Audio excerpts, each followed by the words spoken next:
Welcome to the Affirming Village Podcast, where we center neurodivergent voices, affirm diverse ways of being, and empower families, educators, and advocates with knowledge that truly honors the whole learner. We're your co-hosts, Dr. Destiny Huff, a late diagnosed autistic ADHD mental health therapist and non-attorney special education advocate, and Lisa Baskin Wright, an ADHD and dyslexic educator and IEP coach. Together, we dig into conversations about neuroaffirming practices, special education, and disability rights. Please remember, nothing shared on this podcast is medical or legal advice, and the views shared here by the host and the guest are their personal opinions.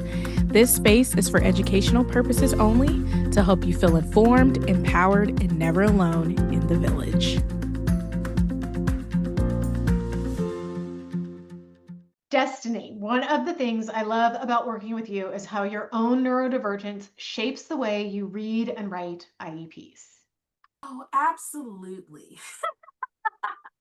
Being both autistic and ADHD means I don't just see what's on the paper. I notice what's missing, what's coded, and definitely what's implied. Same here.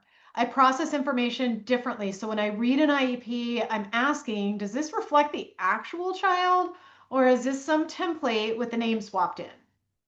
And we have the lived experience of knowing what support feels like when it's deficit-based versus when it's affirming. That changes how we push back on goals, accommodations, and service hours. We'll share examples today of red flags we see in IEPs and how our neurodivergent brains help us spot them. And we'll talk about why parents and advocates should lean into their own lived lens, because that's where the most authentic advocacy comes from. So I just got to say as a caveat, as you notice, in the beginning of each episode, we have like a little setup script. And the reason why we do that is because we want to make sure from the beginning you guys understand what this episode is about and what it's getting into. And then we get into the more casual conversation flow of things, which sometimes can sound chaotic. But I just wanted to point that out because we do that just so you kind of know what this episode is going into. So I think I will hand it over to Lisa since we're talking about neuroaffirming IEPs today. I mean, what do you feel like really makes an IEP neuroaffirming? That's a really good question, and it's a really broad question. Right. That's why I asked it, because we get asked that often, and like we're obviously not diving into exactly what neuroaffirming means today, but there is a way to see when people use that term, and we talked about that in our last episode, how that's become like the term, like inclusion is the term, neuroaffirming is the term. But when you use that term, it's not until you actually meet with the advocate, meet with the person, and hear them talk about the child and the IEP in the process, where you really get to know if they're being neuroaffirming or if they're just using that term and they just maybe on one hand haven't learned all the ins and outs really of like what it means, and we're always learning, or they're using it to get your attention, but they really don't know what it means. Right. Exactly. So one of the things I think, or the place I think is maybe important to start or to frame the conversation, is just what the IEP process kind of is. I know for myself, when my daughter was younger, I was so focused on services and placement that I was not paying attention to the rest of the IEP and wasn't really understanding how IEPs are actually built, and that we don't get to talking about services and accommodations and placement till the very end. And so to me, when I'm thinking about a neuroaffirming IEP, we have to look at that initial capture, right? We've got to look at those present levels and those areas of strength and areas of concern and how we are framing the learner. So when I first pick up an IEP and I even just read the narrative description of how the disability is impacting this young person's access to learning in the educational environment, I can tell right away if it is written in such a way that's really deficits focused, kind of dishonoring the learner's experience, pejorative in the language, framing the learner as a problem that needs to be fixed, etc. And then we go into levels and it's the same thing, right? We're trying to capture all these different areas, academic, pre-academics, communication, social emotional behavior, all the things, right? Mm-hmm. And if we are framing, especially in like the communication area or the social emotional behavioral area or adaptive skills, if we're framing this young person in a way that we see them as problematic or Mm-hmm. as heavily deficient in a particular quote unquote skill or whatever, all of that language is going to be used as the baseline data in the goals. Mm-hmm. So if we see a young person as a problem to be fixed, then the baseline data is going to say, oh, Houston, I found a problem. Mm-hmm. And then the goal is going to be written in such a way that like Houston is trying to fix the problem. Right. And so, I understand certainly in like the insurance world, like insurance won't necessarily accept certain goal, right? Like I understand that Right. there's Right. parameters that folks, kind of have to work within, and that's true within the school system as well. But we still can humanize a learner while recognizing that their learning style or their communication style or their sensory needs or, et cetera, is making accessing the environment, challenging or more difficult. How do we need to adapt the environment so that this young person can access? What skills are we trying to help them build? What skills are meaningful to them? Have we captured the parents or guardian's voice as they're trying to amplify their child's voice in this process? Because the goals are going to drive the accommodations and services. And so if we have to go back to the beginning, really. Like we have to Right. make Right. sure that right from the jump, we're describing this person as a person. And it doesn't mean, like, I think sometimes I had a meeting with a family. Gosh, this was like, I think it was late spring last year of 2025. So not last year, this year, but last school year. I know, I right? know. I'm like, where am I? What day is it? And there was a young gal. She was really kind, speech pathologist. I know she was trying to be really affirming. I think I actually jumped onto Instagram and made a reel like right as I got out of the meeting discussing this, where she was just oohing and gooing and eyeing and this and that about the young person that she was saying no longer needed any support. And yes, this learner had made progress. And yes, that's exciting and we should celebrate it. And this young person was able to communicate to his family where those challenge points were for him. Yes, the parents were still seeing those markers for stress and dysregulation when they were picking him up from school, right? Like, and so I do think that, and again, we're going to dive into this more deeply in a different episode, but I do think that we need to be careful as we're examining an IEP that it's not just all the strengths and the sunshine and roses and etc.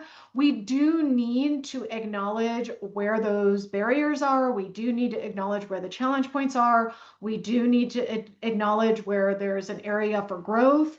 And we can do so in a way that still centers the learner, their perspective, and their humanity. Yes. Well, I think what you're really touching on, I think, is that constant battle we have. So, as I said, as we go through this podcast, you will hear a lot about Lisa and I's background and things like that. And so, one of my roles in the mental health field, which feels like now in another life, when I was in this role, because one of my first, I like to call it big girl job, was writing goals and reviewing goals for mental health clients, Medicaid and AmeriGroup and Peach and WellCare in the state of Georgia. And, yeah, you definitely have to prove from that side of things and, through that medical lens and that medical model of like, why should I pay you to support this client? Like, why do they need our services? Sure. And I think what you're speaking to too, though, it bleeds over into the education system because it really becomes a lot of times when a special education evaluation is done or a learner is identified as having a disability and we start talking about their need, it really often goes to like, what do they not have that their peers have, Right. that justifies them getting services and supports. And that is where I think the mark is missed. And I Correct. think us being with our different backgrounds, educator, mental health professional, parents, and learning about this neuro affirming view and practice and lens, um, it gives us this different view where we come in and we look at the IEP and we go, where are their barriers and what is the support that's needed? And I Right. think a lot of times we don't ask what support do they need. We ask, like what you kind of spoke to initially is like, how do we fix them? And and I think that is really what I feel like when we go hard through a deficit based lens, that we're really looking at is like we're saying something is wrong with this learner and we need to fix them. And when we do that, that makes it seem as if this disability is going to leave them once they've Right. accomplished the goals. And I'm like, Right. as Lisa and I have expressed, she's ADHD and dyslexic. I am autistic and ADHD. Like it didn't leave us. And I don't know who No. needs to hear this, but we're in our 30s and 40s. Like it's not. 50s, Oh, 51. that's right. I forgot. Lisa looks so good. I forgot Oh, yeah. like That hair dye and contacts are doing her right. like it doesn't leave. And I think one of the things I really always try and point out when I'm in those meetings is that like you're not going to make this disabled learner no longer disabled. Right. That is not the intent here. No, no. I mean, gosh, how many reels have I put out on Instagram back in the day when I had energy to actually post on Instagram regularly? But not an attorney here, not pretending to be an attorney, but I can read in quote IDEA that the purpose of an IEP is to provide a free and appropriate public education that meets the unique needs of the learner to prepare them for further education, employment, and independent living. Nowhere in that document does it say that the purpose of an IEP is to make a disabled child no longer disabled. Ding, ding, ding, ding, ding. I feel like that's going to become my thing I do every episode because I did it last time and it just, no, because 100%. And what she is talking about with free and appropriate public education is an advocate's best friend, a parent's best friend. And what schools all need to be aware of is FAPE. So that is what FAPE stands for. And I think you're 100% correct. I think that a lot of times, especially again, when we're not looking through at the IEP through a neuroaffirming lens, we're looking through it in a deficit based, compliance based. And so, kind of keeping in that theme of like the IEP and the document itself and what we're seeing, one of the biggest red flags I look for is if you are saying that you want the learner to do something that is inherently a part of their disability. Like my ADHDers are going to stay seated without any Right. support, any executive functioning support, any sensory support. They're going to stay seated. My Right. autistic learners are going to make eye contact when you say hi to them. And I'm like, if you're watching this on YouTube right now or you're watching a clip, you'll notice that not reading from a script, people, you don't see me looking at the screen the entire time. Like I'm just like talking and I am not looking. And even when I have to make a conscious effort to look when I communicate, when I'm doing certain things. And so like that's one of my biggest red flags because for me it misses the mark. It focuses on making the neurodivergent learner neurotypical, and it doesn't acknowledge that those things are not inherently necessary for them to be successful in the educational Totally. environment, but they are necessary for them to be compliant. And so Right. I really then, that's a red flag for me. And one of the biggest questions I ask, in case you're listening and you're like, okay, so, well, they're doing this, this, and that. When I see that, I ask, what is happening that this is a goal? Right? Like, why did you make this a goal? And a lot of times you'll find out because, again, we are not here to demonize anyone. Like, what you'll find out is they're like, well, because when they're not seated, they are disrupting the classroom and I am trying to teach. And then their peers become distracted. And so it's like, okay, so let's talk about that. So I Right. think, like, it's important to really, that's where we start like getting curious and get into like, why is this goal written and what is the purpose? Right. And another, I mean, it's such a good question. And honestly, I think my brain's doing multiple things at the same time. And then it's going to go blank on me in a second. You're going to have to remind me what we're talking about because that's how this works. Um, but ADHD. hello. But your question of, help paint the picture of like why this goal is here in the first place and sort of like what's happening in the classroom that's leading the team to wanting this goal. Honestly, I think the sort of solutions in terms of support for a young person tend to live in the accommodations, Mm-hmm, mm-hmm. and not necessarily in the goals per se. Not that those two don't get married and come together, because I do really like to write goals where I make it like essentially it can pass the stranger test and the Mm-hmm. accommodations are essentially written in. So it's like, this is how we engage this young person so that we can work on whatever skill. But if we're not accommodating the disability first, there's no Mm-hmm. learning that's happening. So that was one thought I had. The other question that I want to lift up, that in terms of that gauge of, is this neuroaffirming or not neuroaffirming? I always say neurodiversity affirming, so I'm trying to switch to your like, Right. No. It's like, I no, keep, but the I D think, keeps wanting to come out of my mouth. well, it's funny that because I always say neuro affirming and then I will come across neurodiversity affirming. And I'm like, I mean, either one, Right, either one, same it's thing. hilarious.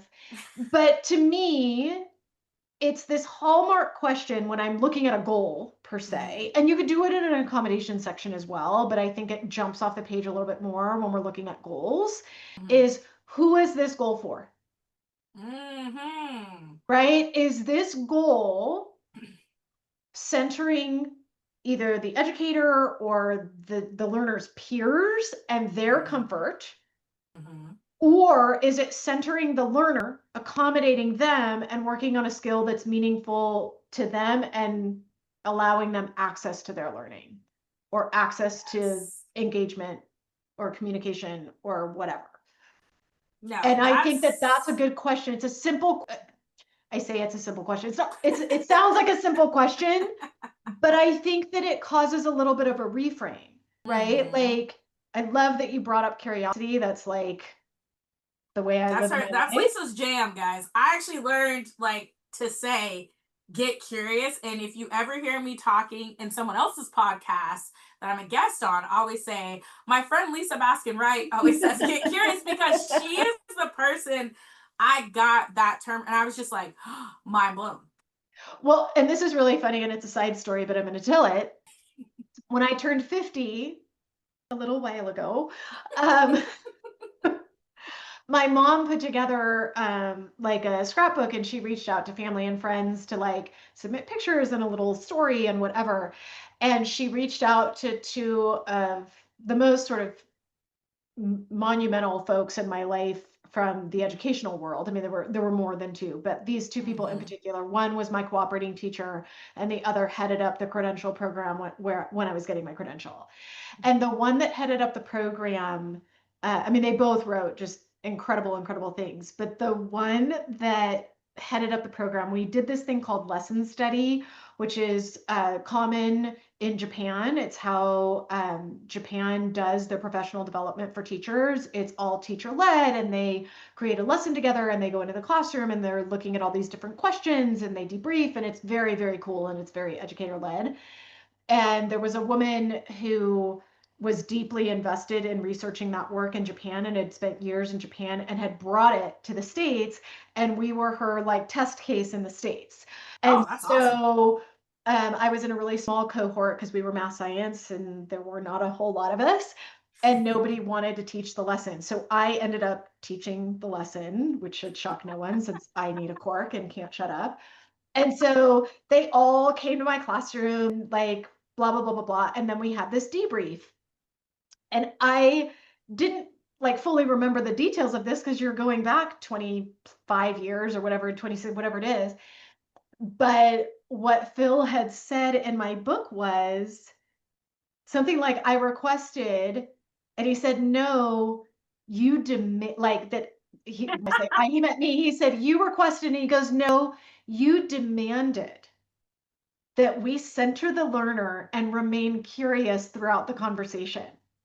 And I was like, wow, right? Like, I mean, it is so true to my nature, but it was so cool to have reflected back 26 years, whatever later, of like, yeah, this is authentically like how your brain works and what drove you into a classroom. Isn't that funny?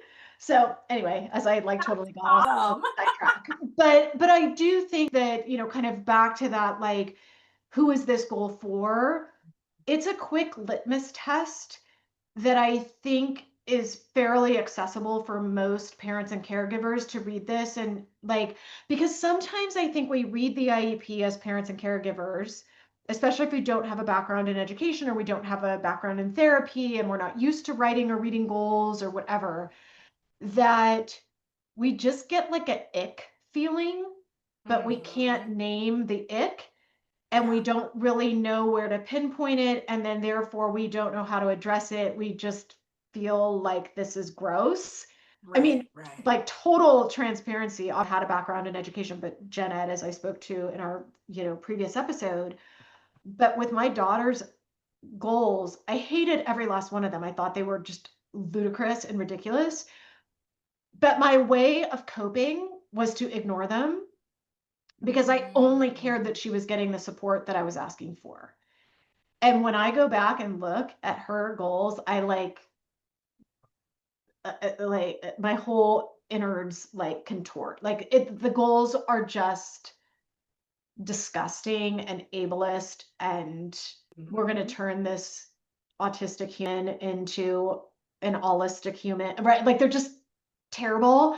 And I didn't know to die on that hill because I was dying on the can you please see my kid as a human being hill. The other thing that's a red flag for me, and this kind of goes beyond like an actual IEP document, but I think this shows up in IEP documentation and it certainly shows up in reports all the time, is that we as the adults take an inordinate amount of allegiance in assuming the lived experience of disabled learners. And so when I read a report or I read an IEP that is like, Lisa happily blah, blah, blah, or Lisa loves dot, dot, dot, or Lisa chose not to, that's a red flag. The learner chose not to do something. I'm like, how do you know how Lisa felt? And why are you assuming that this was a choice? You're not watching this on YouTube right now. You just missed Lisa's whole face, which is hilarious. No, you're 100% correct. Like the assumption, the choosing to, big red flags. And I want to go back on a few things that you had stated. So, like, one, just in case, because I'm very big about like, do you know what that means? Because I'm a person that will very easily say, I don't know what that means. So when love that about you. And I'm not. I'll sit there and be like, okay, I'm just gonna swallow it. I mean, now as a parent at the IEP table, I sat in silence. Now the filter is broken. Right.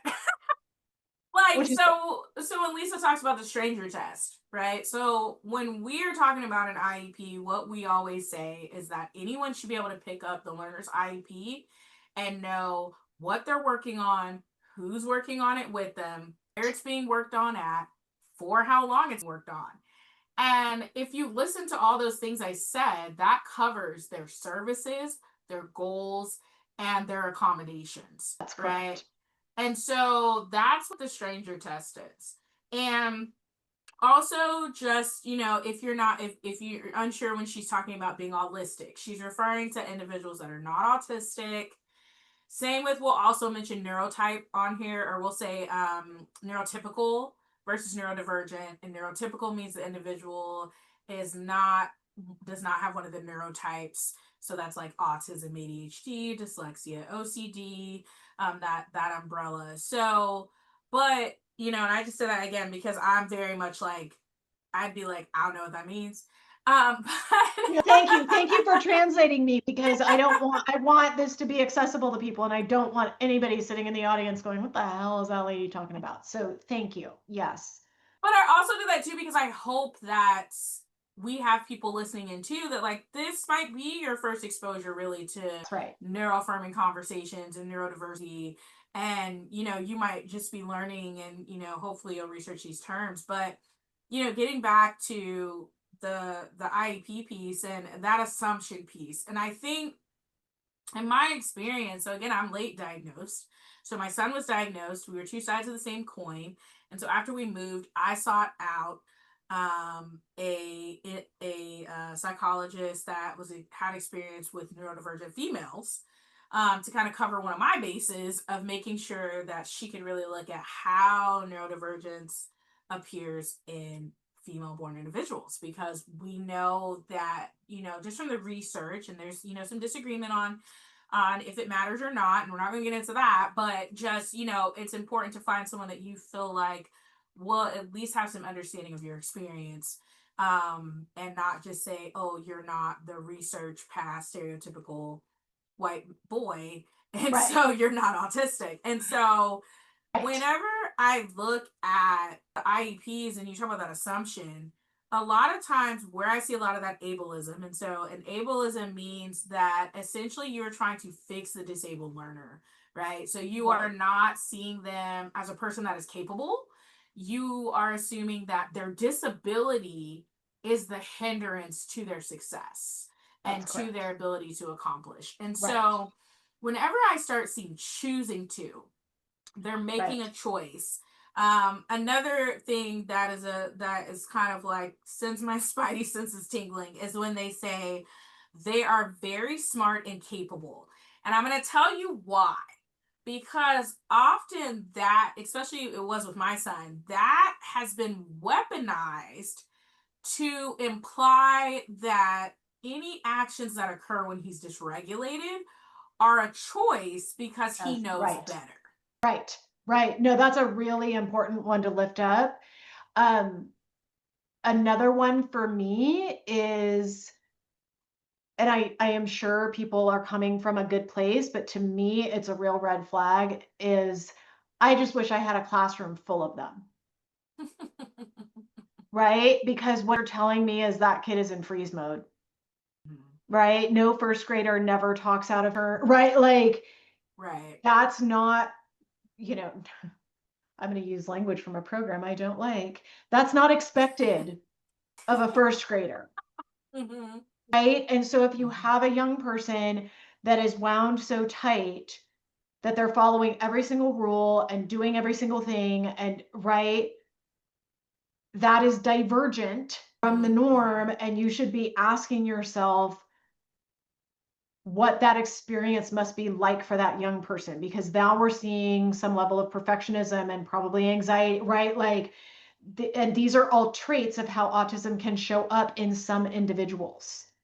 And I think what you're speaking to too, it has to also do with the context of the learner, right? Because what, another term that I love that Lisa uses all the time is nuanced.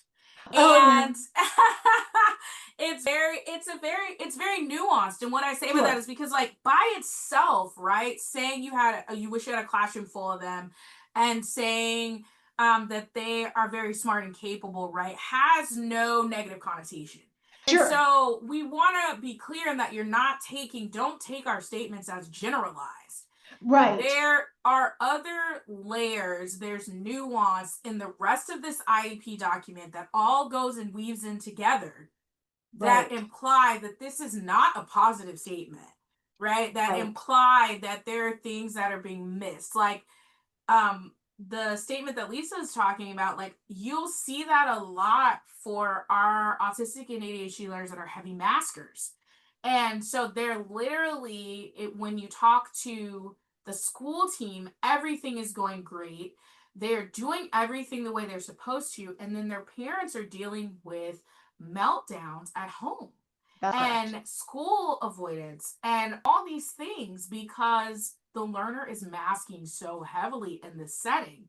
And so when the supports are looked at through the IEP and the accommodating and things like that, that would imply there's no issues for the learner. And so one of the things I want to point out is that when I don't see, like, a red flag for me, when I don't see parent input beyond one Huge. or two sentences, I'm like, red flag. And I'm going to tell you why. Because and this is not a fault on anyone, because I was that parent too, where you get in the meeting and they're like, Mrs. Huff, what are your concerns? What's your input? And I'm like, my kid loves Pokemon. That helps him.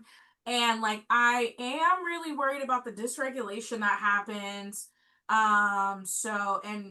That's what I'm worried about, right? And like, you've got two sentences, boom, in the IEP. They check that box per IDEA, which is the Individuals with Disabilities Education Act, that has requirements for what goes into an IEP document, Right. and done. And it's like, that does not encapsulate my learner, nor does it encapsulate all of my concerns, but nor does it encapsulate all of his strengths. Right. And so when I don't see that, I already know that 9 times out of 10, the document is going to be school reflection heavy. Yes, which is not absolutely. the whole picture. No, it's not the whole picture. That's so important to lift up. I am sure you have had this experience. I've had it more times than I can count. And it always makes me kind of laugh, not because I think it's funny, because I think it's ridiculous. Is the concern section will either be blank, Yes. or even better, in some ways, the parent has no concerns at this time. Yes. And the parent tells me, I told them X, and you know where the concerns are listed? In the notes. Right. Because nobody, because we all jump to the notes, right? No, I mean, we used to, back in the day, record our meetings. And because I'm old, um, sorry, Destiny was taking a sip of her drink and she just choked. You can literally, like, people weren't using computers and bringing laptops in, they were handwriting, right? You can literally hear on the recording during the, like, tell us a little bit about her strengths, like, as everybody goes around and oohs and ahs and gushes and this and that, because I have a high masker, you can hear them writing. And as soon as it goes to concerns, you can't hear any writing, it's dead silent. And so whenever I see that section empty, or if the bold statement, the parent has concerns at this time, I have yet to meet a parent that does not have some concern of some kind, especially if they are involved in this process. Or they have an advocate, so that, like, I'm at the table and you're like, they have no concerns. I'm like, that's bullshit. That's some serious bullshit. There's no way. My son didn't have an IEP and I could laundry list concerns, right? Like, that's what well, in my family, this is what we do. We worry about our children. like it's genetic. But that is a red flag. And I think you lifted it up, is that it's going to be kind of school heavy, but it potentially, and again, this is nuanced, it potentially can point to that there isn't a streamlined process in place to collaborate in a way that's meaningful and showing up in the learners program. Absolutely. Well, and I think when you talk about that collaboration piece, there are times where, because again, we know there are times where I've had families that we get into an IEP meeting and they, like, shut down. Something triggered their nervous system, they go into freeze, and it's just like, I have to step in and say, this is what we were meant by that. This is what we were referring to. And, it's not always intentional. That's the thing. Oh, yeah. No, absolutely. Like, some, let's cut the bullshit. There's some school teams that they intentionally are trying to cause that in the parents and dysregulate them and bully them. Like I think back to, Lisa's experience where they were like, the attorney came. Like I mean, that was intentional. Oh, And absolutely there's intentional. Yeah, and then there's some school teams where they are trying to have a conversation and trying to facilitate the process, but they don't have a collaborative process in place. Right. They're not used to. I know one of the things that I think has become very common as I engage in my kids' IEP meetings is that I'm a very involved parent. Like me and my husband are very involved. Like I'm sending a parent input statement. I'm doing all these things. So much so that they'll be like, hey, I'm about to start the draft. Like, do you have some things you want to throw in there? You want to go ahead and send me so I can go ahead and put that in there. And then we'll look Right. at the draft and discuss and blah, blah, blah. But I think it is that process where, I've come across so many educators that they're just like, that's not how they were trained. Like, they Right. were trained like, you set the date, you set the time, you do this, you do that. And Right. so much so that, so typically the special education teacher is the case manager. We know, like Lisa and I both work in many states. That's not always the case. But typically it is, so much so to the point that like I find myself going, hey, general education teacher, like they're talking about behavior right now. And you are the one communicating with the parent about concerns in your classroom setting. Right. What is your input? What are you seeing? They're literally having a shock on their face because Right. as you're going through the document itself in the present levels, you'll get a lot of academic pieces, right? Like they did iReady testing and they did this and that, but you won't have that insight because there hasn't been this process of collaboration among all of the IEP team members. And that is Right. going to impact what that IEP document says. No, absolutely. Another thing I was thinking earlier and it left my brain, but it's come back and it is nuanced. But I think that the number of goals also can be an indication of kind of how affirming an IEP is. And by that, what I mean is when we have a learner who is more externalized in their stress response or is higher support needs, their IEPs can be just jam packed with goal after goal after goal after goal after goal, right? And you get this vision, and I know that it actually happens. I've had parents report this back to me that people are like literally chasing their children around the playground with like a clipboard, right? Like we're too much seeing this learner as a problem to fix, right? And there's Right. so many things on the list. And so we've got to, capture all the data and do all the things. And so if there's too many goals and we're trying to tackle too many things, I feel like we're losing the child's humanity. Mm-hmm. And I We're not think seeing them as this, a person. we're just not seeing this learner as a person.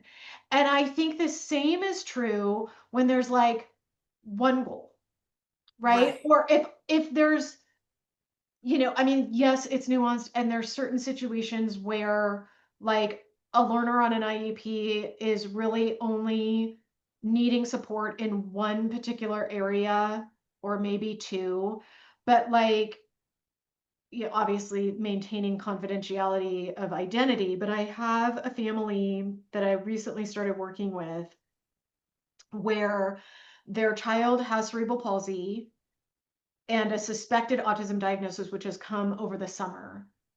And when they sent me the IEP, in nowhere in the IEP did it say anything about their cerebral palsy. There were like a small handful of like academic goals. Mm-hmm. This young person had faced suspension. There was all kinds of stuff going on social, like there was nothing in there. There were no supports in this part. I read it and I was like, this IEP is a joke, right? So sometimes the red flag is that it either feels like we're badgering the hell out of the child and Mm-hmm. trying to nitpick every little detail, And other times it just feels completely incomplete, right? As I totally Yeah. date myself, you will not know this because you might not have even been born yet. But in the early 80s, there was a commercial for Wendy's, and it was three old ladies looking at the burger, and they lift it and they're like, "Where's the beef?" Right? Sometimes you look at the IEP and you're like, "Where's the beef? Like, where's the rest of the IEP?" Right? Where are the accommodations? There's times, like, another red flag you'll hear is like, "Oh, we only have these accommodations that you can choose from."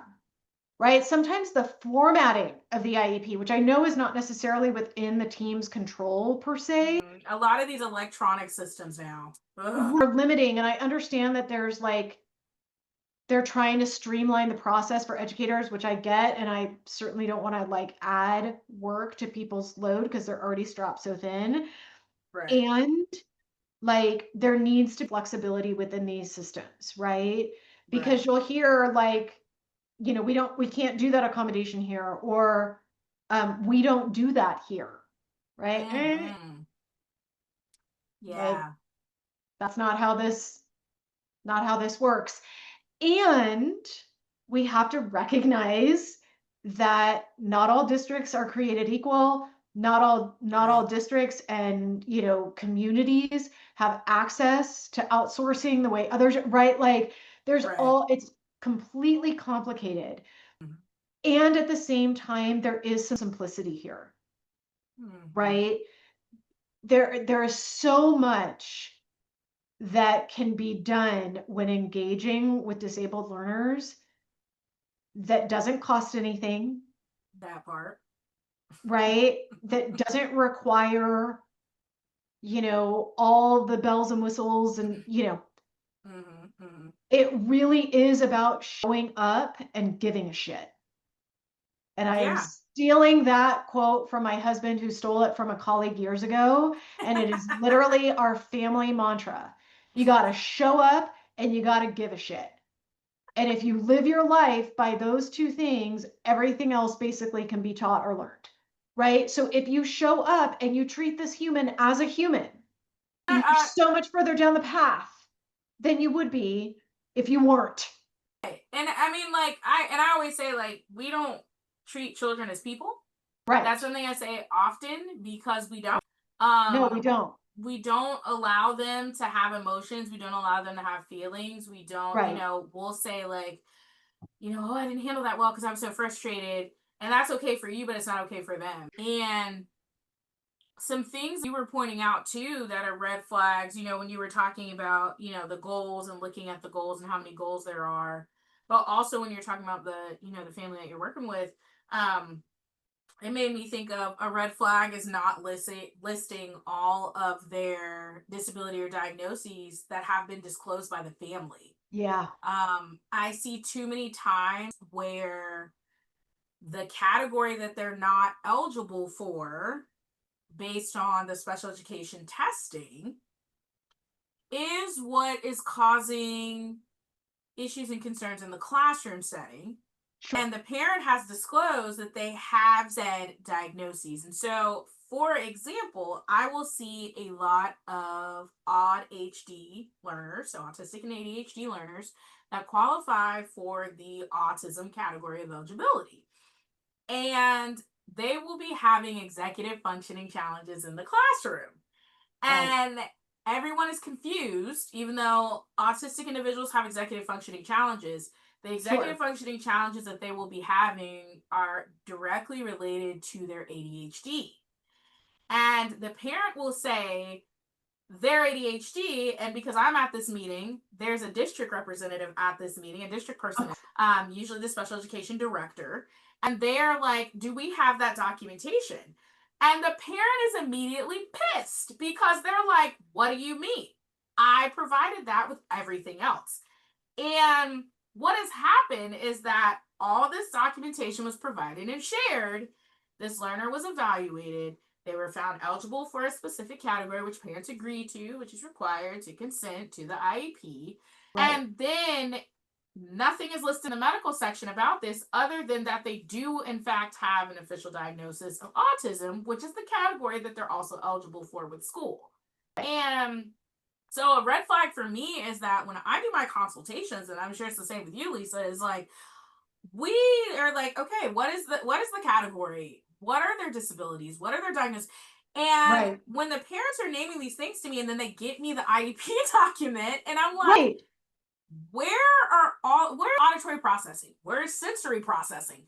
Where are all of these things? So another red flag that you lifted up when you were talking about the goals in that learner was for me was that when I look and I don't see all of their disability diagnoses that the parents have disclosed in That's right. that section. I'm like, so again, remember, affirming IEPs is looking at the whole learner. And if Right. you have access to that information, we want to say a caveat. I come across a lot of Black and Brown parents that do not share disability and diagnoses with the school because of how they're already framing the learner. And so they're fearful Sure. of how they'll use that information. I have had single parents where that were not Black and Brown, that there were domestic violence concerns and issues in the family. And so that was listed as the history for the Yep. psychological, and they didn't want to disclose that to the school. And Sure. so, I add that caveat in, but so I'm referring specifically to when the parent has provided this information, but the school has not deemed it relevant. That means that they are not looking at the whole learner and they're not looking through a neuroaffirming lens. And that really impacts the supports and goals and services that you put in the IEP. Yeah. And you're also lifting up something that's super, super important, which is you do not need a medical diagnosis of autism or ADHD or what. You don't need a medical diagnosis to qualify for an IEP through IDEA. Correct. So to me, it is a red flag if all the goals and all the accommodations and all the support and the placement and all of that is solely based on the eligibility category. Yes. Yes. Yes. Yes. Ding, ding, ding. So we got two this episode. Right? So it goes back to what we were talking about first, on this episode, which is we have to be getting a really like whole picture capture in those present levels and in the student strengths and parent concerns sections so that while if a learner is ADHD and their eligibility category is autism, but their executive functioning differences because of their ADHD are impacting their access to education, I would argue that there needs to be another meeting where we discuss adding a secondary eligibility category of other health impairment, OHI. But even without it, like there are certain hills in an IEP process that I will die on. Eligibility category, generally speaking, is not one unless we're talking about emotional disability. And that hill I will die on. Because it Yes. is it is not in almost every case, I do not feel it is an appropriate category. Yes. And I could And share a we will, personal story about that, but I'll but save it I for think, another day. yeah, I think we can definitely get into that when we talk about when bias shows up Yeah, because we'll table it for the next episode. heavy. That's a heavy category that really is shaped a lot of times by bias, Oh whether yeah, you know it or 100%. not. Yeah, 100%, 100%. So let's recap kind of some of the red flags just so that we bring it all back home for folks. So really making sure that the IEP is complete, right? And that every Yes. section is like an accurate capture. One question you can be asking yourself when you read the IEP is, does this sound like my kid? Hmm. Right? If I read this, would I think to myself, yeah, that sounds like Lisa. That's a pretty good capture. Or when you read it, are you reading like, did they give me the wrong person's IEP? Which I will say, I have seen wrong names in IEPs more times than I can count, where that is a red flag. I can be Yeah, I like, was oh, gonna. Yeah, I would. I that was like one of the first ones that came to mind that I think is that I didn't mention, and only I didn't mention it because I was thinking about affirming red flags, right? Which, but that falls into that. But yeah, no, that's like a basic red flag. That Right. happens more often All than the time. people realize. And the reason why, and before we recap, before we continue the recap, the reason why I have found that to be an issue is that I've also found connected to that is that sentences have been copied and pasted and they do not have the correct learner at all. So it Right. wasn't as simple as the name. It Right. was that No, they it's the mentioned whole something picture. that does not apply to the learner at all. And the parent is like, that's not even my kid. Right. Right. So no, 100%. I mean, I'm like the file cabinet of my brain is like going back in time to like the report cards I would get from my daughter that there were full paragraphs about other children. And then we're getting into FERPA, right? So we're violating privacy law on top of it. Crazy. Right. Just there's been some Anna stuff. You navigate these paths long enough, you're gonna come into some crazy things.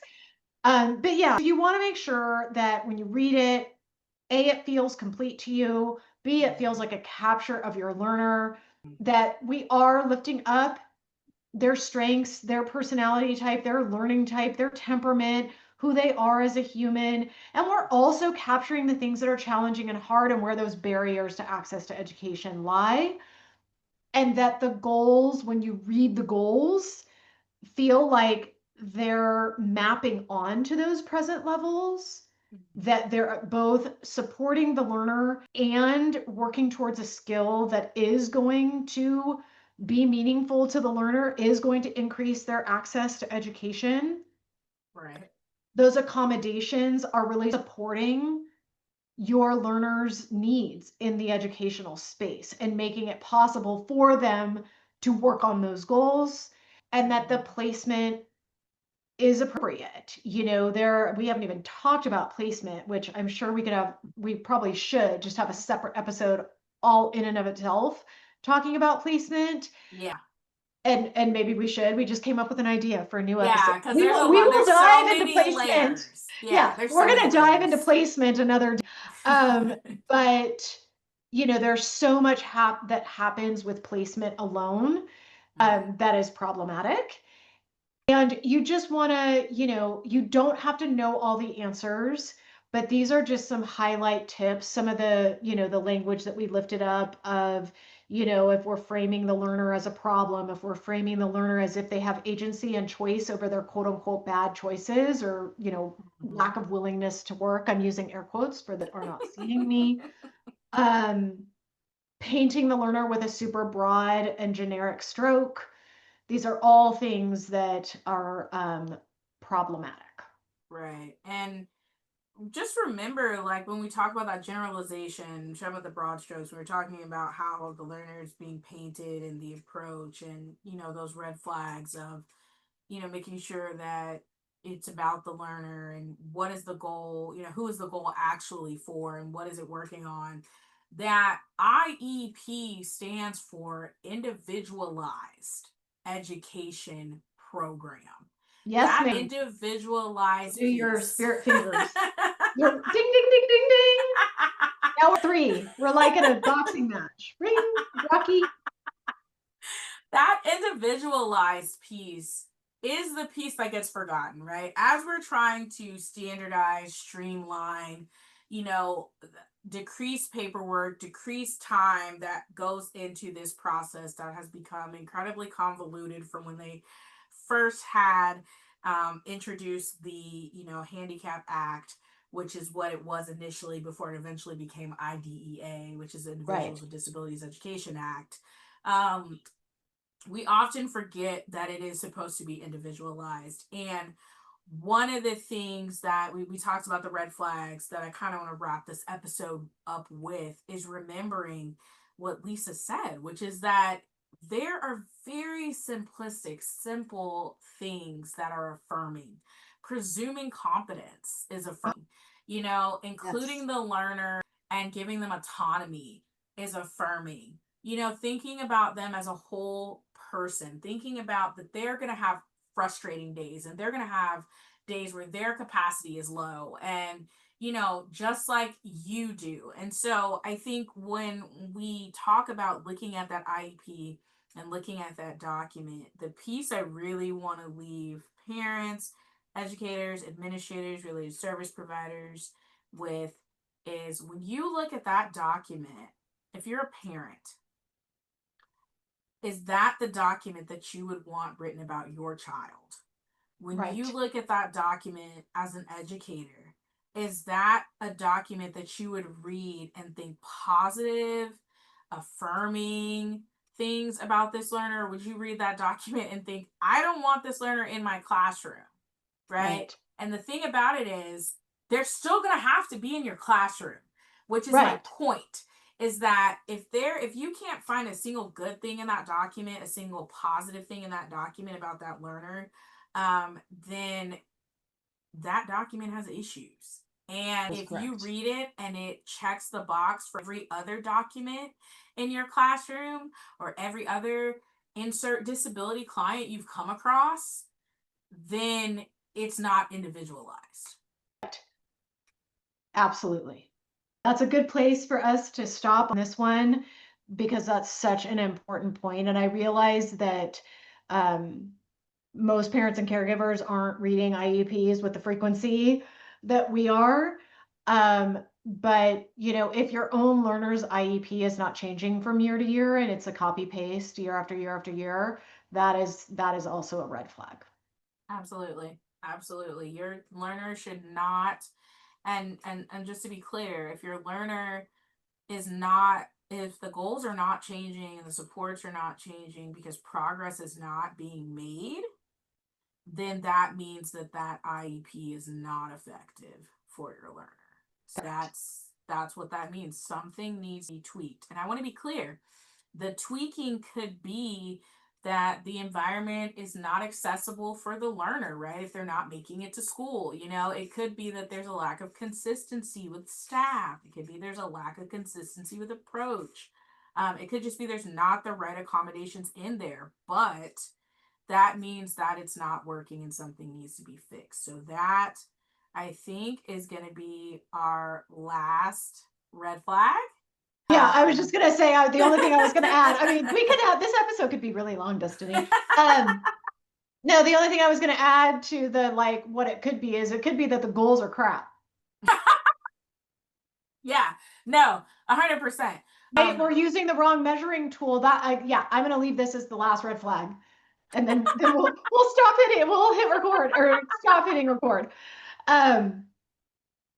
Oh no, I lost it. No, it came back. If we are not using the right measuring tool, your data is garbage, right? And so we really need to be having conversations around well, how are we measuring progress, right? Like a big part of IEP goals is that measuring piece. They have to be measurable, but what are we measuring? How are we measuring? Do we care about what we're measuring? Does the measuring tool match the learner, right? All the things. Oh, we could talk about this for a lot longer, but instead, we'll wrap up this episode. And on the next version of the Affirming Village, or not version, the next episode, that's the word I'm going for, the next episode of the Affirming Village, we are going to deep dive into how bias shows up the IEP table and in the IEP process. I can hardly wait. Yes, and I definitely think I'm hearing that we also definitely need to do an episode in the future on data, because a lot of times what is considered data and what's neuroaffirming about data and inclusive about data is not what we see in the IEPs or discuss at the IEP meetings. So again, thank you guys for joining us. Hopefully you learned a lot of red flags. And as Lisa said, we will see you, or you will hear us on the next episode, which is when bias shows up at the table. Thank you again for joining us here in the Affirming Village. We're your co-hosts, Dr. Destiny Huff and Lisa Baskin Wright, and we hope today's conversation leaves you feeling seen, supported, and better equipped to advocate for yourself or your learner. If you enjoyed today's episode, be sure to subscribe, leave a review, and share this with someone else in the village. Until next time, keep advocating, keep affirming, and keep building the village we all deserve.